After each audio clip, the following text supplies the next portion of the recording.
આપણી સાથે જોડાયેલા છે, સમય છે એમની પાસેથી એમના પસંદગીના સ્ટોક જાણવાનો. તો રુચિતજી, આજે હવે તમારી સ્ટોક સ્પેસિફિક પસંદગી ખાસ ક્યારે છે? પછી એફનો આઈટમમાંથી ડિલિવરીનો સ્ટોક અહીંયા ઘણો સારો લાગી રહ્યો છે. લગભગ ખાસા સમયનું કન્સોલિડેશન, આઈ થિંક 1 થી 1.5 વર્ષનું કન્સોલિડેશન સ્ટોકમાં હતું. અને જ્યારે બી સ્ટોક 490 500 ની આસપાસ આવતો હતો તો ત્યાં એક રેઝિસ્ટન્સ કે હર્ડલ ફેસ કરતો હતો. એ રેઝિસ્ટન્સ આપણે લાસ્ટ વીક જ સ્ટોકમાં સરપાસ થઈ છે અને એને બાદ ફોલોઅપ મૂવ પણ સ્ટ્રોંગ રહ્યું છે કે નાના મોટા ડિક્લાઇન પણ આવે છે તો લોઅર લેવલ્સ ઉપરથી સારી બાઇંગ ઇન્ટરેસ્ટ જોવા મળે છે. સો આઈ થિંક પોઝિશનલી સ્ટોકમાં એક સારી ટ્રેન્ડેડ ફેઝ અહીંયાથી જોવા મળી શકે છે.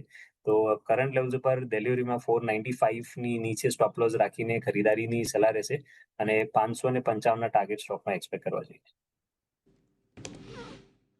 ડિલિવરી અહીંયાથી ખાસ કરીને ખરીદારીની સલાહબંધી દેખાઈ રહી છે. 495નો સ્ટોપ લોસ, 555ના ટાર્ગેટ. ગયા અઠવાડિયે જે સારું આપણને બ્રેકઆઉટ આવતું જોવા મળ્યું હતું, એ બ્રેકઆઉટ બાદ કોઈ પણ હજી મોટા ઘટાડાના સંકેતો નથી, એટલે તેજી અહીંયાથી આગળ વધે એવી જ એક અપેક્ષા છે. એટલે 555ના ટાર્ગેટ માટે તમે અહીંયાથી ખાસ કરીને ધ્યાનમાં રાખી શકો છો ડિલિવરીને. પરંતુ એની સાથે